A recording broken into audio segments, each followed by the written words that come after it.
Então, com muita alegria, eu acolho a todos vocês aqui nessa manhã, para a gente dar o início desse estudo, né, sobre a regra para o discernimento dos espíritos de Santo Inácio de Loyola, que é um tema muito importante, né, não só para o discernimento vocacional, mas também para a vida espiritual, né, que é um estudo já de mais de 500 anos, mas que cada dia sempre é novo e cada dia é mais frutuoso, né? Que a gente vê que é uma graça muito grande. Quem consegue ter essa graça de fazer os exercícios, né, guiados de São Inácio, realmente é uma graça muito grande, né? Então, como eu falei antes, tiverem perguntas, perguntem pelo chat, né, para ficar mais fácil, para não estar interrompendo assim, né? Perguntem pelo chat que eu vou respondendo, né? E se tiver dúvida depois me podem escrever, né, no meu zap, assim que eu vou ir respondendo, né? Conforme eu já está podendo, eu vou ir respondendo. Então vamos invocar o Espírito Santo, né, para que o Espírito Santo esteja presente, né, nesse dia, né, nessa manhã, para que ele possa nos estar iluminando, para que possa abrir as nossas mentes, abrir os nossos corações, para que realmente possamos ver o que Deus quer de cada um de nós. Que hoje possamos ter a mesma atitude do cego de Jericó, que quando escutou que Jesus passava, gritava: Jesus, tende piedade de mim. E quando Jesus perguntou: que queres que eu te faça? E ele falou: Senhor, que eu veja. Então hoje, né, com essa atitude, pedamos ao Senhor, falar: Senhor, que eu veja, que me ajude a ver qual é a tua vontade na minha vida. Espírito de Deus, enviai dos céus um raio de luz. Vinde, Pai dos pobres, dai aos corações vossos 7 dons. Consolo que acalma, hóspede da alma, doce alívio vinde. No labor descanso, na aflição remanso, no calor aragem. Ao sujo lavai, ao seco regai, curai o doente, dobrai o que é duro, guiai no escuro, frio aquecei. Enchei-los bendita, chama que crepita o íntimo de nós. Sem a luz que acode, nada o homem pode, nenhum bem há nele. Dai à vossa igreja, que espera e deseja, vossos 7 dons. Dai em prêmio ao forte uma santa morte, alegria eterna. Amém. Que o Espírito Santo hoje haja em nossos corações, que seja essa luz que ilumina, essa luz que nos abra com os seus 7 dons, principalmente com o dom da sabedoria, o dom do entendimento, que ele nos possa estar, durante esses dias que vamos estar reflexionando, né, ajudar a fazer a obra de Deus nos nossos corações. Então, eu mandei o PDF para todo mundo, se quiserem ir acompanhando com o PDF que eu mandei, né, vão acompanhando para ficar mais fácil, né, para ir entendendo, para não se ir perdendo muito. Então, eu vou fazer uma pequena introdução para que vocês possam entender todo o contexto, né, de São Inácio, né, para que possam também compreender melhor, porque é um livro que, como o Santo Inácio escreveu há 1500 anos atrás, tem palavras expressões que é diferente de hoje, né? Então a gente tem que entender todo o contexto que tem para a gente poder realmente dar um verdadeiro sentido que é das coisas. Então o Santo Inácio de Loyola, né, para quem não conhece muito a história dele, ele era um nobre da parte norte da Espanha, da Navarra, e ele era cavaleiro, guerreiro, né, lutou pela Espanha, principalmente na época que os franceses estavam, né, fazendo essa invasão nas terras espanholas, e ele era um soldado assim apaixonadíssimo, né, por defender a sua terra, defender a sua rainha, que era a princesa Catarina de Aragão, e ele era essa paixão pelas armas desde pequeno. E numa luta dessas, de uma invasão dos franceses, caiu uma parede em cima da perna dele, né, e acabou com a perna dele, destroçou a perna dele. Ele não teve que amputar, né, mas eles tiveram até que voltar, quebrar a perna dele de novo. Ele ficou manco, não teve jeito, ele ficou manco, ele ficou com essa deficiência depois. Mas, para entender, ele mesmo depois na biografia dele, ele vai explicando que Deus usou dessa coisa tão ruim, dessa doença, porque o sonho dele era morrer servindo a pátria. Esse era o sonho dele, que era o mais nobre, porque um irmão dele morreu na guerra, né? Foi dado como um herói, e para ele era o mais grande, ele até dar vida defendendo a sua terra e defendendo a sua rainha. Então, para ele foi uma desgraça isso ter acontecido, dele ficar manco, né? E ficar aí sem poder caminhar direito, ficar com essa deficiência. Mas foi justamente nessa doença que Deus usou para a conversão dele. Que aí ele começou a pedir uns livros para ler, porque ele não podia andar, ele ficou muito tempo acamado. E a irmã dele trouxe um monte de livro da vida dos santos, do evangelho, para ele ler. E ele falou, mas eu só tenho isso para ler. Ele pensava que era alguma novela de cavalaria que eles liam muito. E ele falava, não, mas justamente Deus usou dessa leitura para converter o coração dele. E lendo a vida dos santos, ele se deu conta de que realmente ele tinha que ser um cavaleiro de Deus, não um cavaleiro das coisas do mundo, né? Então ele teve uma mística muito grande e ele foi dentro desse clima de oração, que depois, quando ele se converteu, ele deixou tudo, ele virou um peregrino, ele foi para lá em Manresa, em Barcelona, em Catalunha. Ele foi para lá em Manresa, né, e para viver uma vida assim completa, cuidando dos doentes, ele pedia esmola como os pobres, né, viver a vida de Cristo. E nisso foi que ele teve essa inspiração divina de fazer os exercícios espirituais, que os exercícios espirituais seria contemplar toda a vida de Cristo, né, em suas distintas formas, né, mas o método que ele fala do princípio e fundamento é de você se pôr dentro da história, junto com Jesus, com Maria, contemplar completamente essas cenas do Evangelho, para quê? Para que você possa viver aquele momento.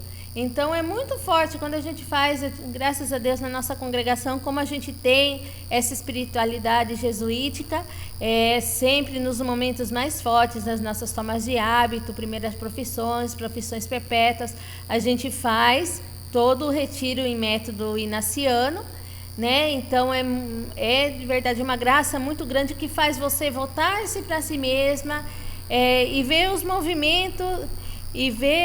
movimentos de Deus na sua alma, né? Então, Santo Inácio, quando ele escreve isso, ele escreve desde a sua experiência espiritual. Então, essas regras para o discernimento, ele, quando está escrevendo os exercícios, o método dos exercícios espirituais, ele vê realmente a necessidade de alertar sobre o que realmente é coisa do Espírito de Deus e coisa que é do espírito do maligno, porque o fato é que existe o bem e o mal, e que o bem nos influencia e que o mal também nos influencia. Até que quem tiver a oportunidade de ver, tem no YouTube o filme da vida de Santo Inácio de Loyola, é muito impactante no momento que ele tem essa luta contra o bem e o mal, onde realmente ele entende os movimentos de Deus na sua alma e consegue vencer as tentações, né? É muito impactante, é muito forte. e é muito, assim, realmente edificante. E é isso que ele quis passar nessas regras de discernimento, que pelo método dos exercícios espirituais, é na primeira semana, porque os exercícios espirituais, ele projeta para ser 1 mês de exercício. É uma graça muito grande. Eu tive essa graça de fazer 1 mês de exercício nesse método inaciano, e realmente é para mudar a vida totalmente, né? Aí tem uma dinâmica que sempre tem um padre que acompanha a gente para ajudar nesses movimentos da alma. A gente não pode sozinho, a gente precisa de um auxílio, né? Por isso que também é a mesma coisa no acompanhamento vocacional, a gente precisa de um auxílio. Ninguém vai chegar num discernimento vocacional se não tem uma pessoa que ajude a acompanhar, que tire as suas dúvidas, que possa te ajudar. Porque muitas vezes, pelo mesmo movimento do mau espírito que ele vai falar, não vai deixar você falar para não ter uma ajuda, não ter uma luz. Então, isso que ele quis deixar marcado. Então, essas regras de discernimento, geralmente, a gente medita na primeira semana dos exercícios. Para quê? Para que a gente possa realmente reconhecer os movimentos de Deus e os movimentos do inimigo na nossa alma, para que a gente possa retirar o máximo proveito desse retiro. E que isso é muito importante num processo de acompanhamento vocacional, de discernimento vocacional também, de vocês reconhecerem o que pode ser os movimentos de Deus na alma de vocês e os movimentos do inimigo, porque, como eu falei, é fato. O inimigo vai tentar combater, o inimigo vai tentar de várias formas tentar a pessoa desistir do bom caminho. E tem vários sinais disso, que são esses sinais que Santo Inácio coloca aqui na regra de discernimento, né? E é muito proveitoso de verdade, né? Que a gente possa ver. Então, aqui já pelo prólogo dele, né? Porque foi outro padre jesuíta que transcreve explicadamente essas regras do discernimento, né? Que esse é o livro que a gente está vendo, que já é uma transcrição já mais explicada, né? Justamente foi feita para os futuros sacerdotes, para os futuros religiosos, foi feito com esse intuito de ajudar nas casas de formação, né? Os vocacionados, né? Os aspirantes, os postulantes, né? Os seminaristas. Já foi feito justamente para isso, para auxiliar nessa etapa de discernimento. Então, aqui no prólogo, fala assim, né? Há um estranho paradoxo entre o conteúdo desse trabalho e de seu expositor, ou seja, entre o tema aqui tratado e a forma como ele nos é transmitido.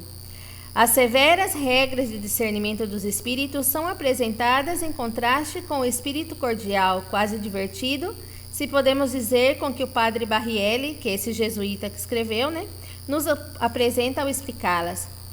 O leitor nunca deixa de perceber a gravidade da questão, nada menos do que a salvação, sem deixar de desfrutar às vezes o estilo próprio do pregador. No entanto, vai tomando conhecimento do gigantesco embate de forças espirituais que disputam o tesouro mais precioso, a sua alma. De fato, é isto outro paradoxo e outro motivo para a reflexão. Anjos bons e maus combatem epicamente entre si por cada um de nós, tentando arrastar-nos para a glória ou para o terror eterno, valendo-se dos ardis e das artes da guerra.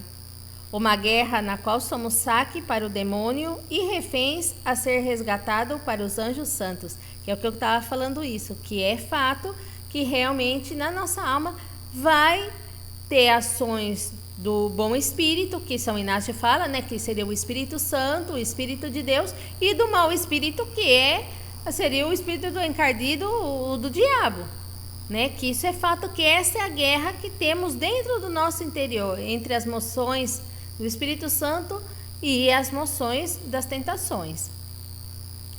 Conto de fadas? Não, absolutamente. Estas são verdadeiramente as realidades de cada dia, as quais não poucas vezes sequer percebemos. Disse São Pedro que o demônio ronda como leão a rugir, buscando a nos devorar, e nos encoraja a permanecer fortes na fé. São Paulo, por sua vez, utiliza também a alegoria das armas de ataque e defesa para referir-se às virtudes cristãs. Por acaso a confirmação não nos torna soldados de Cristo? Então esse era o que fazia São Inácio, de sermos soldados de Cristo, de realmente lutar com as armas. E qual que é a arma do cristão? A oração.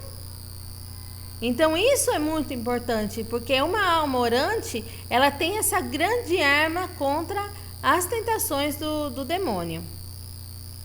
Na guerra, além da força, é preciso astúcia, sobretudo se lidamos com o velho inimigo que é o próprio diabo. Pois bem, aqui são apresentados conselhos de grande eficácia para avaliar o que acontece em nosso espírito e de onde procedem as moções interiores. A inexperiência própria e a falta angustiosa de mestres espirituais versados para nos aconselharmos, às vezes, nos atrasam ou mesmo nos fazem abandonar a vida espiritual. Essas são algumas das armas prediletas do demônio, que é o que eu falava antes.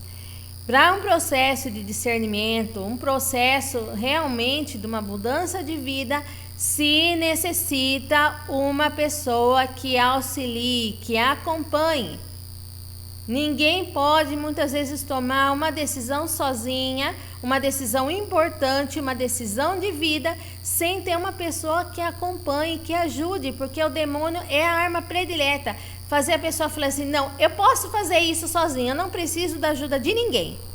Aí já está o erro. Quando começa a falar, não, eu já não posso, eu já não preciso de ninguém, aí já está o grande erro. Porque aí o demônio vai aproveitar, como não vai ter uma pessoa que ela vai alertar os movimentos do demônio na sua alma, aí o diabo vai fazer festa. Então, por isso que é muito importante, meninas e meninos, é muito importante que num processo tenha uma pessoa, pode ser um padre, um diretor espiritual, pode ser uma irmã da congregação que vocês estão querendo fazer um discernimento, fazer uma experiência, outra irmã de outra congregação que trabalhe com esse carisma, porque também tem congregações que trabalham com esse carisma de ajudar na orientação vocacional dos jovens, né? Então, procurar uma ajuda. Não se pode fazer um discernimento correto sem uma ajuda, porque aí o demônio vai fazer festa, isso é fato. Então ninguém vai conseguir chegar sozinho num lugar sem ajuda, porque todos nós somos débeis, frágeis e estamos propensos a cair no pecado. Então temos que ter um acompanhante que nos auxilie no caminho. Então isso Santo Inácio viu desde o princípio, por isso que nos exercícios, quem vai fazer os exercícios no método inaciano, sempre vai ter o padre que é o que está dirigindo e é o que vai estar acompanhando. Para quê?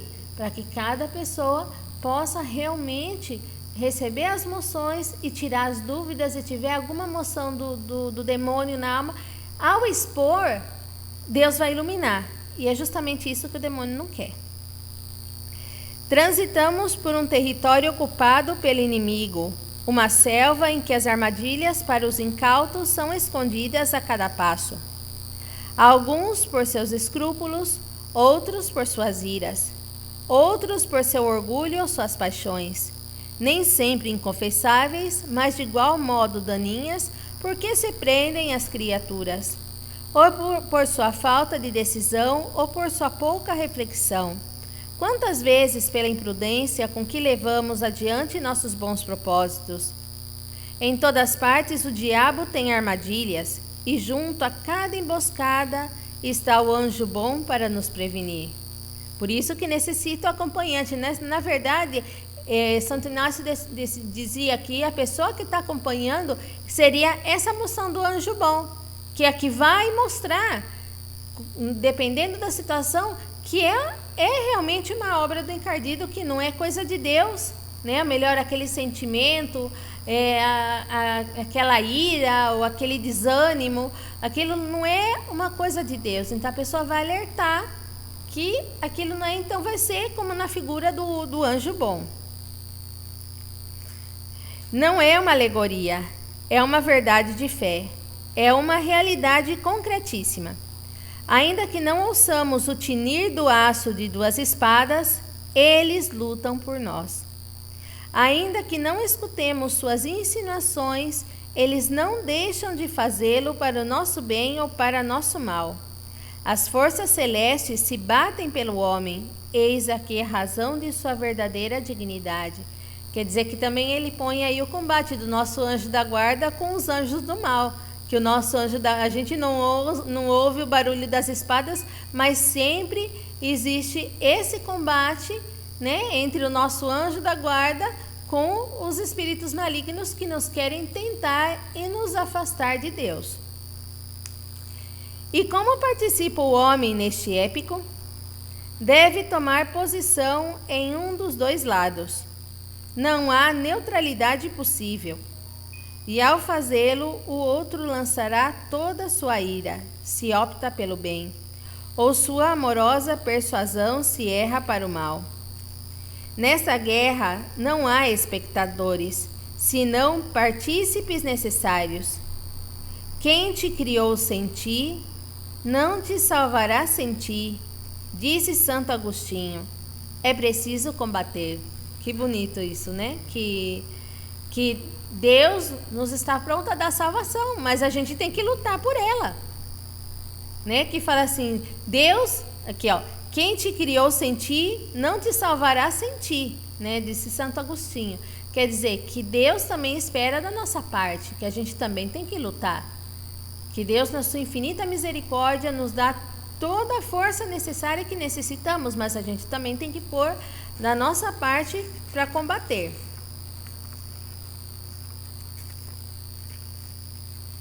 Como saber se o movimento que sinto em minha alma é de Deus ou do demônio? Aí é a pergunta-chave, né? Que todo mundo fala, como que eu sei se é de Deus ou do demônio? Aí fala, existem regras. Regras nas quais Santo Inácio decantou a estratégia de muitos séculos de batalhas entre anjos e demônios e muitos séculos de almas que optaram para o lado de Deus. O Padre Barrielli nos lá apresenta em síntese como a perícia de velho pregador, com o humor dos espíritos finos, com a certeza didática do experimentado mestre espiritual. E as coisas estão ditas, apesar dos demônios, com graça em agradável leitura, né? Que é isso, por isso que esse livro, ele foi um livro que o Padre Barrielli fez especialmente para os vocacionados, com esse fim de ser um livro explicando coisas muito elevadas, mas de uma maneira prática e de uma maneira simples, né? Que as almas que estão começando no início de uma caminhada espiritual possam entender. A tristeza, as tribulações de consciência, os obstáculos, as perturbações ou falsos raciocínios, o desânimo, a consolação e a desolação espirituais, a regra de ouro da vida espiritual, o contra-ataque, como comportar-se ante as tentações, como distinguir os prodígios e falsas aparições dos verdadeiros milagres agraciados por Deus em alguns privilegiados para o bem das almas, etc. Para não seguir enumerando, são alguns dos muitos temas tratados aqui. Temos aqui um manual de combate, onde se vai direto ao ponto sobre como vencer as batalhas. Não há alma noviça ou adiantada que não possa utilizar-se dele. Então, quer dizer que Santo Inácio escreveu tudo isso, né, com esse intuito de fazer a gente entender os movimentos do que é de Deus e o que não é de Deus. Já uma alma muito experimentada, muito agraciada de Deus, nos dá esses conselhos para nos ajudar a melhor caminhar na nossa vida espiritual. Finalmente, esclarecemos que estas conferências foram gravadas ao vivo, em retiros pregadas pelo Padre Barrielli e levemente adaptadas pela editora ao estilo escrito. Aqueles que conheceram este santo sacerdote dizem que essas adaptações são totalmente imperceptíveis e ao lê-las não se perde a magnitude de sua graça. Tratamos de ser fiéis a este estilo, eliminando somente redundâncias próprias do discurso oral e algumas referências circunstanciais que seriam incompreensíveis ao leitor. Mantivemos as que aludem a Chabel, anotando que esse local, sede central dos cooperadores de Cristo Rei, foi onde ocorreu o retiro e de onde se tomou esta gravação. Estamos certos de que ninguém deixará de notar seu talento, de aproveitar seus conselhos, nem de desfrutar, como aqueles que preparam a edição, das coisas da fé ditas sem altissonâncias, mas com simplicidade, como combates espirituais cotidianos, sem que por isso se perca seu sentido sagrado. Então, lindo prólogo para começar uma boa preparação, né?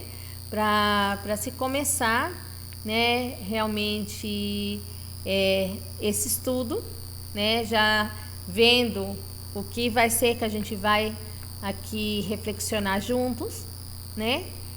Para que realmente possa o Espírito Santo atuar na nossa alma e a gente também fazer nesses dias esse autoexame de consciência para ver realmente, né, quais são as moções de Deus, quais são as moções do espírito maligno que está na minha alma, que me está atrapalhando, que me está distanciando do que realmente Deus quer para mim. Então aqui começamos, agora sim já começa a primeira parte, né? Regras elementares para o discernimento dos espíritos. A vida do homem sobre a terra é uma luta, disse Jó. Devemos ter presente que essa luta deve ser contínua durante toda a vida. A dificuldade se encontra no fato de que em nossos combates, quando saímos em defesa de nossa alma contra os ataques do demônio, não se vê o inimigo. Da mesma forma que os nossos olhos não veem os espíritos celestes enviados por Deus em nossa ajuda. Isto faz lembrar a cena narrada no livro 2 de Reis. A cidade onde estava o profeta Eliseu se encontrava cercada pelos carros do rei da Síria, com o propósito de capturar vivo o profeta e levá-lo ao rei. O criado do profeta se lamentava. Ai, meu senhor, que faremos? Mas ele respondeu: os que estão conosco são em maior número do que estão com eles. E Eliseu se pôs a orar ao Senhor, dizendo: Javé, abri-lhe os olhos para que veja. E Javé abriu os olhos do criado, e viu este que o monte estava cheio de cavalos atrelados a carros de fogo ao redor de Eliseu. Nós devemos lutar da mesma maneira. Não vemos os que nos atacam, pois os demônios são espíritos, mas o Senhor nos confiou seus anjos, e ainda que não o vejamos, sabemos que são em maior número e poder. Que lindo, hein? Que é precioso isso se a gente realmente crê nessa realidade que a gente, todos os anjos de Deus, os santos, todos nos intercedem por nós, estão ao nosso lado para nos ajudar a combater. Que quer dizer que sempre o bem é maior que o mal, só que o mal sempre faz mais barulho, sempre. Né? Muitas vezes a gente, como Eliseu falava assim, Elias, né, o profeta Elias falava que encontrou a Deus na brisa, né, na ternura, né, não no redemoinho, nem no trovão e nem nada, mas sim na calma. Então muitas vezes isso, as moções do demônio muitas vezes se vão apresentar como trovão, tempestade, tsunami, tudo na nossa alma. Mas muitas vezes as moções boas de paz, de alegria, né, que a gente sente na alma, são as moções do bom espírito e muitas vezes nos passa desapercebido, né, porque a gente se sente bem, se sente feliz, mas aí quando vem a tribulação, que aí a gente parece que é mais grande, né, e não é assim, porque sempre o mal faz mais barulho. São Paulo, no último capítulo de sua carta aos Efésios, escreveu: revesti-vos da armadura de Deus, para que possais resistir às ciladas do demônio. Pois não é contra homens de carne e sangue que temos de lutar, mas contra os principados e potestades, contra os príncipes deste mundo tenebroso, contra as forças espirituais do mal espalhadas nos ares. Tomai, portanto, a armadura de Deus, para que possais resistir nos dias maus e manter-vos inabaláveis no cumprimento do vosso dever. Então, como a gente se reveste com essa armadura de Deus? Somente com a oração. Pela oração, a gente vai ter esse revestimento dessa armadura de Deus para poder lutar contra as forças do mal. O demônio faz tudo o que está dentro de suas possibilidades para que não se creia nele, para que não se pense nele. Isso é uma grande artimanha do demônio. Por que que infelizmente a gente vê tanto pecado no mundo, vê tanta coisa errada? Porque o triunfo do demônio é fazer que as pessoas acreditem que ele não existe. Esse é o triunfo do demônio nas almas. Que as almas falam, não existe nem Deus nem o demônio, então eu posso pecar, eu posso fornicar, eu posso adulterar, eu posso viver na gulodice, eu posso viver na avarícia, na corrupção, né, no adultério, tudo quanto é dos pecados capital, né, tudo mais pior que pode ser, eu posso fazer porque o demônio não existe. Então, o triunfo do demônio é fazer isso, das pessoas esquecerem, fazer que esquecerem essa realidade que o demônio existe e ele atua. Então a gente tem que ter isso muito presente, também não uma psicose, porque também tem pessoas que vê uma coisa mal que é melhor, ela não tem um vencimento próprio e pensa que é coisa do demônio, igual tem até uma piada, né, que um padre uma vez, né, a gente estudando isso mesmo, num retiro, né, reflexionando isso, ele fez um parêntese e explicou essa piada para ver que como tudo a gente joga a culpa do demônio quando a gente faz as coisas erradas. Disse que tinha no convento dos franciscanos, né, tinha um frei que ele tinha muita fome, sempre que ele tinha muita fome. Então, todo dia de noite, quando estava toda a comunidade já tinha se retirado a descansar, ele ia na cozinha e fritava um ovo e comia um ovo com pão. Todo dia de noite ele fazia isso, até que um dia o superior, ele começa a dar conta que tinha errado, que ele fazia isso sem permissão, ele não falava com ninguém, ele ia lá, fritava o ovo dele, comia lá o lanchão dele e ia dormir, né? Até que um dia, o superior espera escondido na cozinha, no escuro, para pegar ele no fraga, né? E aí desce o homem, como todas as noites, vai lá, frita o ovo, faz o lanchão dele. Quando ele já estava fazendo o lanchão dele, sai o superior e fala assim, mas meu irmão, por que você está fazendo isso? Por que você não pediu para mim, não falou que eu te arrumava? Falei, ai padre, me desculpa, que é o demônio que me está tentando fazer isso. Aí do outro canto da cozinha saiu Satanás e fala assim, não é coisa dele, não é coisa minha não, eu não falei nada para ele fazer isso daí, essa é coisa dele mesmo, ele que está com fome. Então quer dizer que da fraqueza dele, você não pode também, de uma fraqueza, do mau vencimento seu, também não pode falar que tudo é coisa assim, que tem o dedo do demônio. Mas também não podemos, pelas nossas fraquezas, pelo nosso mau vencimento das nossas fraquezas, também colocar a culpa no demônio. Porque aí senão a gente seria assim, não, eu faço uma coisa mal, é do demônio. Eu não consigo vencer, quer dizer, é coisa do demônio. Sim que tem dedo do demônio, mas nem tudo.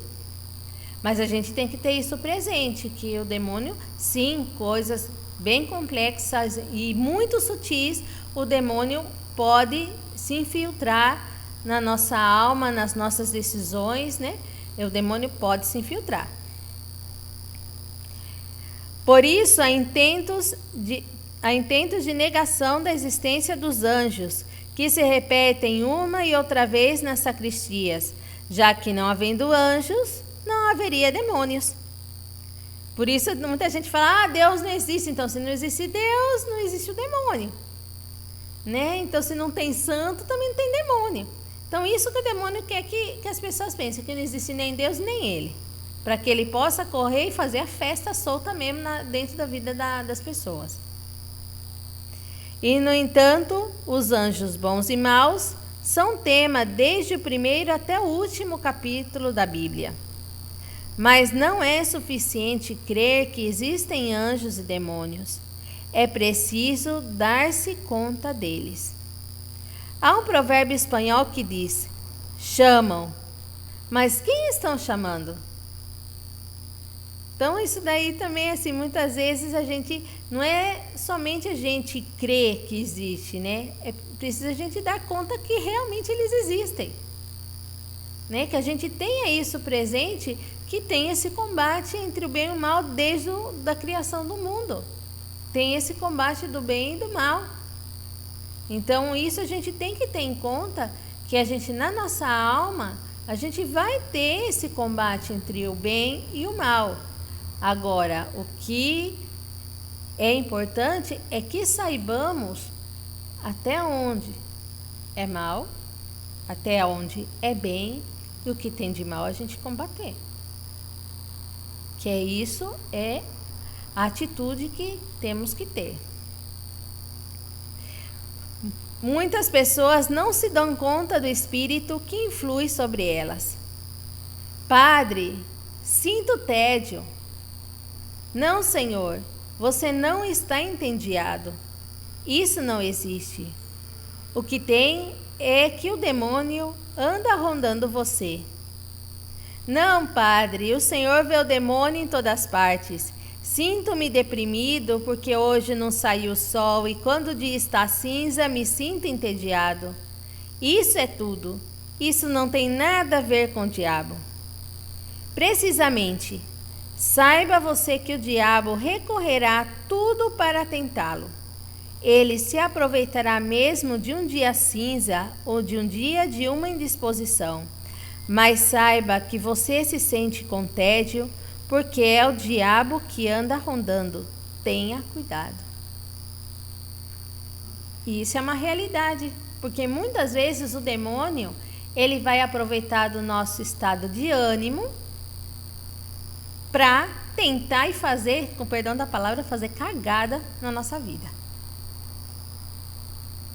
É o que o diabo, ele aproveita de todos os movimentos que a gente tem, de todas as nossas fraquezas humanas. A pessoa melhor tá doente, a pessoa está com uma gripe, está com uma dor de garganta, está até com uma dor de dente, uma dor de ouvido, está meio irritada. Então, essa pessoa já não está com uma boa disposição. Então, o diabo que vai fazer? Tenta ela para ela ficar mais irritada. Para quê? Para que ela grite com as pessoas, para que as pessoas que venham querer fazer o bem para ela desconte aquela raiva. Quer dizer, fazendo a pessoa cair no pecado da ira, da pessoa se sentir deprimida, se sentir, eu estou doente, eu vou morrer, eu não posso, já senti que está no fundo do poço. Tudo isso é ação do demônio para fazer quê? Que das nossas fraquezas, das nossas debilidades, se fazer um mundo.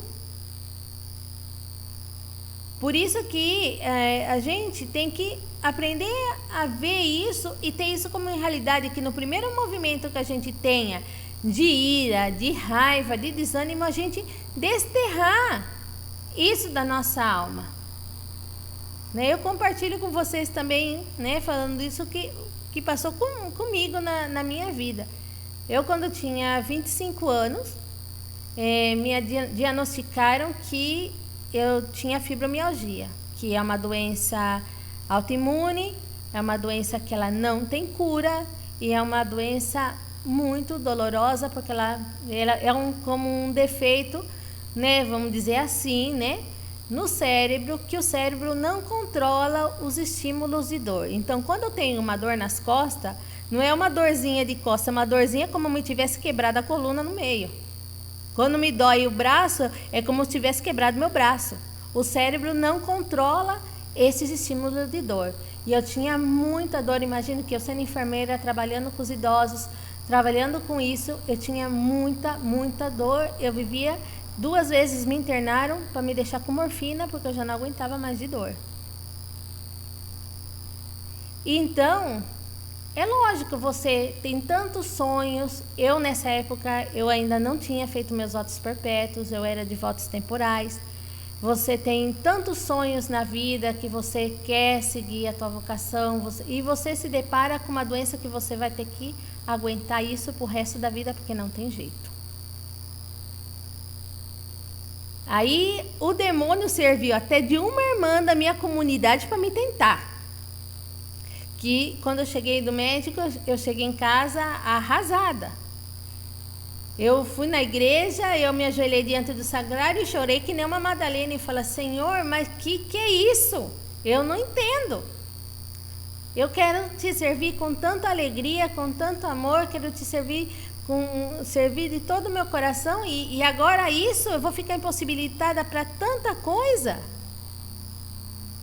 né? E eu nesse momento, claro, o demônio vai tentar, não se revela, pede tua dispensa, vai embora, larga aí.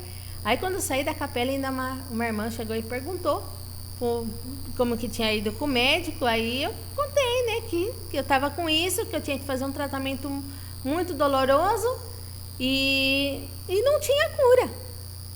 Aí o médico, aí ela falou assim para mim: então se é desse jeito, você pensa bem antes se você vai querer professar teus votos perpétuos ou não, você ainda está a tempo. Imagine, já estava naquele estado de ânimo, ainda chega e me falam isso ainda.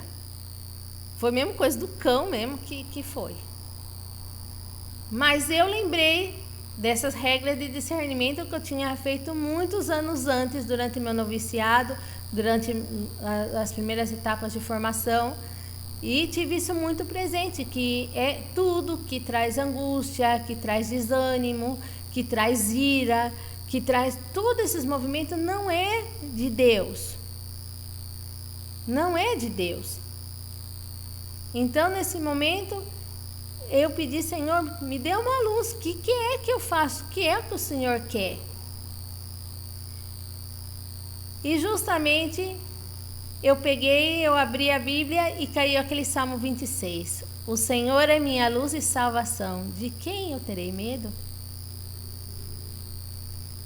E aí eu entendi que era a vontade de Deus, que Deus estava comigo, que Deus estava permitindo isso para minha santificação. E qual foi a minha decisão naquela hora? Eu não vou perder minha vocação por essa doença. Eu não vou desistir dos meus sonhos, desistir do meu caminho por essa doença.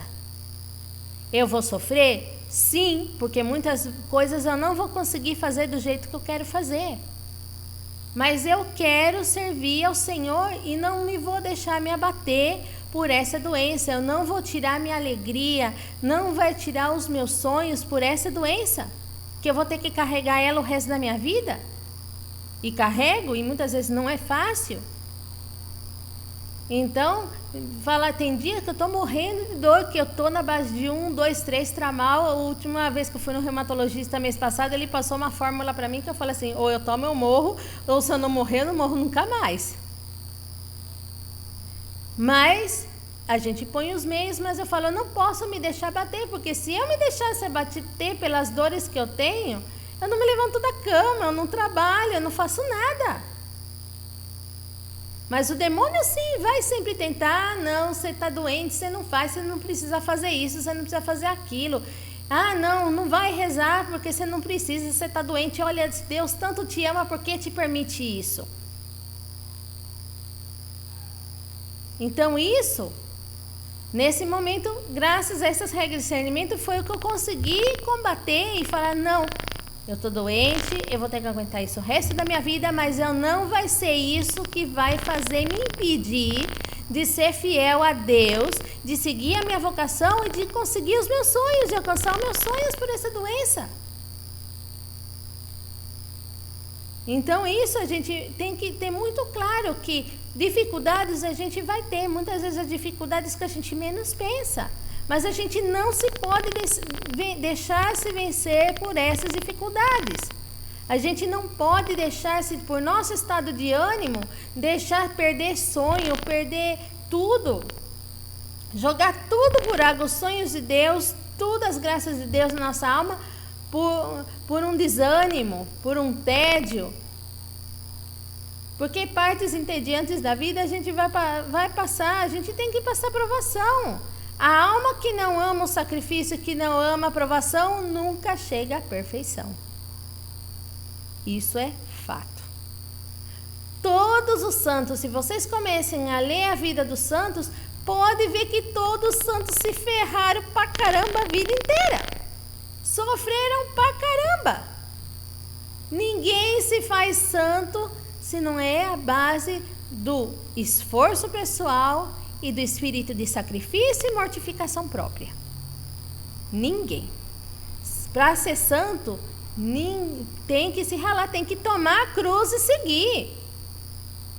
Se a gente quer ser religioso, ser uma boa religiosa, um bom padre, a gente tem que se ralar. Não é entrar no seminário, não é entrar no convento que você vai ser santo assim, não. Você tem que se ralar e pôr o seu empenho. Se você não faz a tua parte, não vai. Não adianta, porque ninguém vai te santificar por você. Você tem que fazer o seu processo de santificação. E a mesma coisa que ninguém pode decidir por você. Você tem que se decidir sozinho. Você tem que ter uma ajuda, um acompanhante para se decidir. Mas tem que se decidir sozinho. E eu tenho que buscar ajuda se eu não estou podendo se decidir sozinho, porque nenhum que estiver acompanhando tem uma bola de cristal para adivinhar o que está passando com aquela pessoa.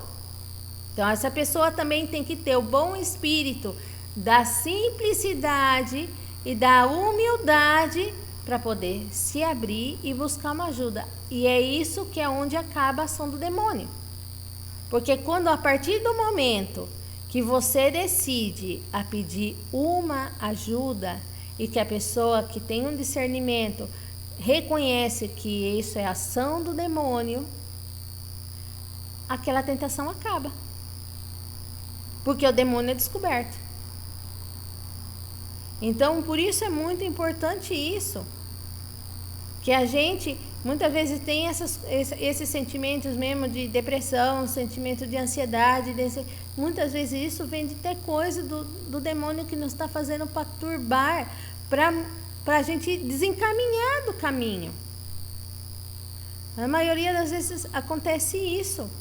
Que o demônio coloca aí esses atropelos na nossa vida, ajuda a gente, já de por si, como somos humanos, quando é humano, a pior coisa que tem é sentir dor.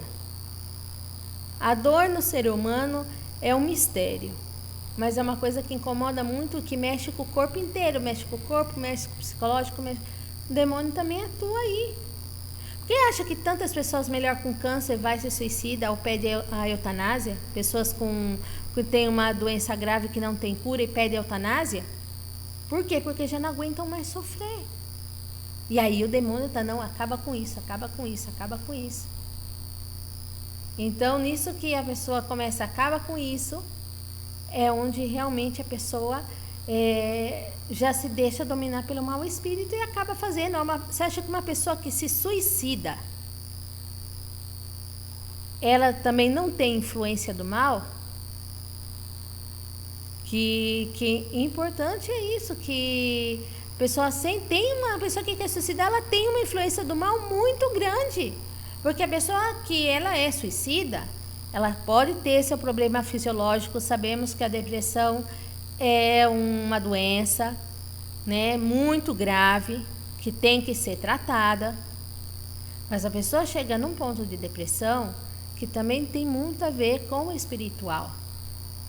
Que então ela já se sente que ela não tem mais jeito, que não tem mais saída, que ela não aguenta mais, que tudo já não vai dar certo. E o demônio mais sai, isso mesmo, isso mesmo, isso mesmo. E se bobear, o demônio está lá até com a soga lá para a pessoa pôr no pescoço.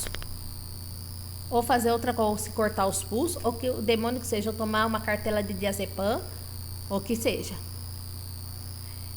Mas também tem influência do mau espírito. Então, por isso que quando a gente tem esses sentimentos ruins, né, ou principalmente isso, tédio, desânimo, impaciência, eu tenho que parar e refletir. isso daqui não é de Deus. Eu tenho que vencer. Se eu estou desanimada, eu falo, não posso ficar nesse estado de ânimo desanimada, porque isso está acabando com a minha vida, isso está acabando até com a minha saúde. Mas pensa, por que você está desanimada? Muitas vezes, muitas meninas falam para mim assim, irmã, eu estou desanimada da minha vocação. Mas eu pergunto, por que você está desanimada? Ai, porque nada dá certo. Ai, porque meus pais não me ajudam, meus pais não aceitam. Ai, porque eu não consigo, não sei o que. Ai, vai usar ai, né? Mas, se você está desse jeito, você não está vendo que você só está vendo o negativo? Você só está dando volta no negativo na tua vida? Por que você não pensa nas coisas positivas que você pode ainda fazer? Que se você entra no convento, sim, você vai ter as suas dificuldades, mas você pode louvar a Deus com mais perfeição, você pode ajudar as pessoas com mais perfeição, você pode se dar a Deus na alegria e Deus vai recompensar. Só que se essa pessoa continua nesse desânimo, ela vai cair numa depressão, ou se não cair numa depressão, ela vai acabar desistindo de tudo, porque para ela já fez o mundo, já não tem mais jeito, o mundo já acabou e não tem mais nada, não tem mais volta. E aí se perde em muitas ocasiões. E isso também é uma ação do demônio. Nas casas de formação, muitas formando a melhor já está no noviciado, já está no juniorado e começa a pegar esse desânimo na vida espiritual ou na vida vocacional. E primeira coisa que o diabo vai fazer, não, eu não vou falar para a minha formadora. Porque se eu falar, ela vai pensar que eu quero ir embora, vai pensar que eu sou isso, vai pensar que eu sou aquilo, e aquilo vai guardando, aquilo vai piorando, piorando. Chega numa hora que ela mesmo cai no buraco que ela mesmo cavou. E isso é uma ação muito clássica do demônio.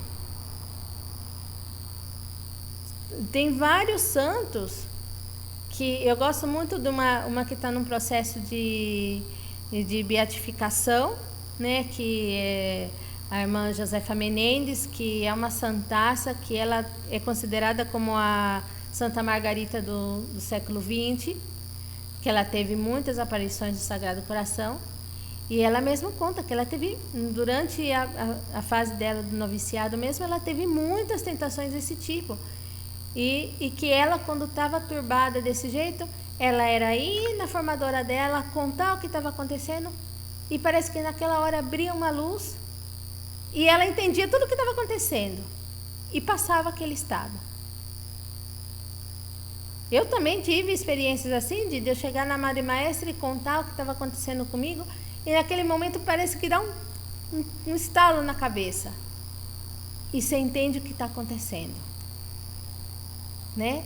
Então, por isso a gente tem que estar alerta a esses movimentos que o demônio muitas vezes faz na nossa alma, para a gente perder a nossa alegria, perder o nosso entusiasmo, se deixar vencer pelas dificuldades. Eu digo mesmo que se eu fosse levar pelos dias que eu estou com dor, quando eu não faço nada, eu queria mesmo meter um cacete na cabeça de todo mundo no dia que eu estou com enxaqueca. Mas não é assim. Hoje mesmo eu falo, ontem eu passei uma noite que estava chovendo, que quando tem umidade eu tenho o dobro de dor ainda. Hoje eu levantei da cama que eu falo assim, se eu catar um infeliz que me vem irritar hoje, Deus tenha piedade. Mas eu sei que eu não devo agir assim, que não é esse o querer de Deus. Porque se hoje mesmo tivesse deixado eu levar, que eu falo, não, eu cancelo esse retiro porque eu não estou em condições hoje. Mas não é assim, porque Deus sabia que se eu desistisse disso, quantas graças de Deus se iam estar perdendo. Então a gente tem que ter isso muito claro, que a gente não deve perder a esperança, não deve perder esse desejo de fazer o bem, porque muitas vezes esse desânimo, essa tristeza, principalmente a tristeza é o sinal mais grande da ação do demônio na nossa alma. Como já dizia um santo triste é um triste santo. Então a tristeza, o desânimo, a melancolia são coisas do demônio muito grandes. que faz a gente perder a esperança, perder o entusiasmo, perder a alegria, que sim, isso é ação, porque que fala, São Paulo fala dos frutos do Espírito Santo, que é a alegria, a paz, a benignidade, o consolo, né? Então é totalmente o contrário. Então tudo que é oposto de Deus não é de Deus. É claro, isso é o claro, que Santo Inácio explica muito bem nessas regras de discernimento. Tudo que nos faz perder a paz não vem de Deus. Tudo que nos faz ficar com dúvida, nos ficar, aí uma pessoa melhor, ela fica com uma dúvida de uma coisa, aí ela fica amargurada, ela fica inquieta, ela fica ansiosa. Isso também tem movimento do capeta na alma, não é coisa de Deus, porque Deus traz paz. O que Deus traz paz é paz, não é guerra, não é discórdia, não é tristeza. Então isso é muito importante, que é o que durante todo esse livro São Inácio, né, conforme São Inácio vai estar explicando detalhadamente. Então, para a gente terminar, vamos terminar esse parágrafo daqui, para a gente terminar. Se vejo um jovem triste, eu não digo que ele pecou, eu digo, o demônio anda ao redor dele. Cuidado! Mas como saber? Existem regras dadas pela Santíssima Virgem a Santo Inácio. Primeiramente, é preciso distinguir muito bem o que é de Deus, a saber do Espírito Santo, ou seja, que Deus atue diretamente ou por meio de um anjo, de um pregador, de um bom exemplo, etc. Mas também há o que vem do demônio, isto é, do espírito do mal. Trata-se do demônio mesmo, de alguns de seus sequazes, de um mau conselho ou exemplo, etc. Por último, estão os atos que procedem de nossa inteligência e de nossa vontade, cujos únicos responsáveis somos nós mesmos. Quantos jovens se preocupam porque têm maus pensamentos? O fato de ter maus pensamentos não é pecado. É como assistir um filme que o demônio projeta sobre nossas faculdades sensíveis, a imaginação, a memória, etc. Mas são imagens tão baixas as que tenho. Mas é você o ruim, é o demônio. Não é você o ruim, é o demônio.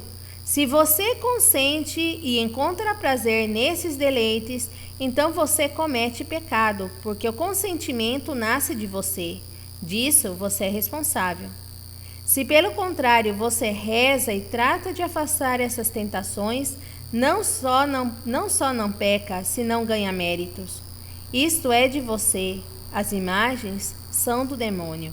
Isso também é muito importante, que o pecado não está em sentir ou ter um mau sentimento ou ter um mau pensamento. O pecado é eu me deleitar, eu consentir esse mau sentimento, esse mau pensamento. E depois, se você consente, aí o demônio vai entrar mesmo e vai ficar lá com o tridente dele lá enfiando a bunda, né? Para falar, aí mesmo. Né? E aí a pessoa já começa a ficar angustiada, já começa a ter aquelas crises de escrúpulo, que aí começa já tudo a ladainha que muitas de nós já sabemos como que é, né?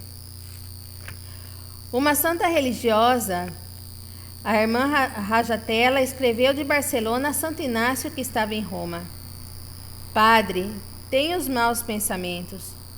Santo Inácio, que a conhecia muito bem, lhe respondeu: eu não me preocuparia tanto com os maus pensamentos que me envia o demônio e que rechaço, nem me orgulharia dos bons pensamentos que me envia meu anjo bom e que não são meus. E o santo acrescenta: São Pedro e São Paulo também tiveram maus pensamentos e nem por isso pecaram. Então isso, né, que Santo Inácio também nos quer mostrar, que muitas vezes isso também causa muito escrúpulo nas almas. Muitas vezes jovens começam, eu tenho mau pensamento, eu gosto de escutar essas coisas, essas músicas que não são legais, essas músicas que falam besteira, que falta. O pecado não está em você escutar, ou você ter esse mau pensamento, ou ter ter esse sentimento. Pecado está em você consentir esse sentimento e falar, eu melhor estou numa rua e começo a escutar aquela música que não é nada de Deus e é uma coisa pecaminosa. Pecado até se eu continuar escutando e continuar cantando ela. Ou de vir um pensamento ruim na minha cabeça. Pecado não está em eu ter aquele mau pensamento. Pecado está em eu consentir e continuar fazendo o filme daquele pensamento na minha cabeça. De eu consentir aquele pecado. Então já deu a nossa hora, então à tarde a gente vai continuar das 4 às 5. Não sei se vamos conseguir terminar tudo isso em 3 dias. Se caso a gente não conseguir fazer todo esse estudo em 3 dias, aí já vou marcar outro dia ou um dia na semana para a gente continuar, porque é um livro muito proveitoso, é assim, muito importante, então acho legal a gente ir devagar para a gente poder reflexionar bem, tá certo? Alguém tem alguma pergunta, alguma dúvida, né, que possa perguntar? Né? Pode me perguntar, pode escrever no chat, ou se quiser depois falar no privado comigo também, pode escrever no meu zap, comentar alguma coisa que eu vou estar procurando aí responder vocês, tá bom? Então já deu a nossa hora também, para não cansar vocês também. Também agora também já é hora de eu ir lá para ajudar no almoço das idosinhas, né? Então foi uma alegria estar essa manhã com vocês, espero que tenham podido ajudar, né? Já está ajudando a iluminar, e à tarde vamos continuar com o próximo capítulo. Então vamos rezar uma Ave Maria a Nossa Senhora, para que ela, como mãe, né, nos ensine sempre a dizer sim e seja sempre a escrava do Senhor. Ave Maria, cheia de graça, o Senhor é convosco. Bendita sois vós entre as mulheres, e bendito é o fruto do vosso ventre, Jesus. Santa Maria, Mãe de Deus, rogai por nós, pecadores, agora e na hora de nossa morte. Amém. Glória ao Pai, ao Filho e ao Espírito Santo, como era no princípio, agora e sempre. Amém. O Bruno estava perguntando de onde eu sou. Eu trabalho aqui na nossa comunidade em São Caetano do Sul, aqui em São Paulo. Né? Para muitos estão meio longe, então alguns estão mais perto, né? Mas a gente está aqui servindo ao Senhor com alegria. Então, um grande abraço a todos e que Deus os abençoe. E até a tarde, então.